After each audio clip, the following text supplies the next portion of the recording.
Okay, so we're here in the gym, and a lot of times after you finish a set, you just get bored.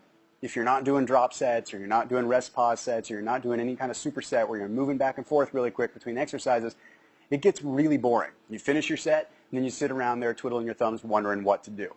But I've got a solution for that, and it actually works really well, and it's been proven recently to be extremely effective in terms of introducing a little bit more strength to a muscle and actually activating new muscle fibers that might get you a little bit more hypertrophy, but also stimulate a little bit more of a burst in metabolism after the fact. So what you're going to do, for example, is let's say you were doing some bent over dumbbell rows. You were doing single arm dumbbell rows, and you were rowing for maybe 12 to 15 reps.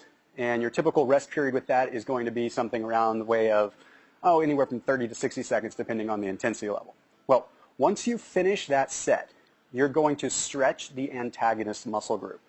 And what that means is, for instance, if you worked your back, you're going to stretch your chest. You always want to stretch the antagonist muscle group. So another example would be if you were working your triceps, you'd want to stretch your biceps. If you were working your quadriceps, you'd want to stretch your hamstrings. And the reason behind that is because the antagonist muscle is known to relax when the regular muscle that you're actually training is contracting.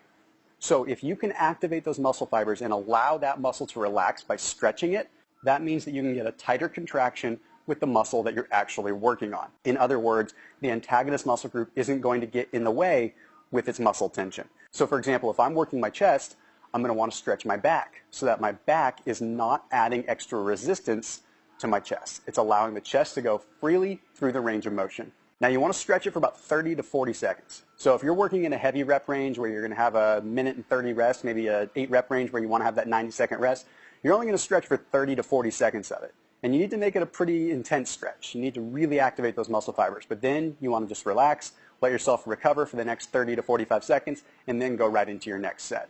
So now that the workout's done, we're going to head back home, and I'm going to show you my post-workout meal that's a little bit unconventional that's going to help skyrocket you into some new fat loss.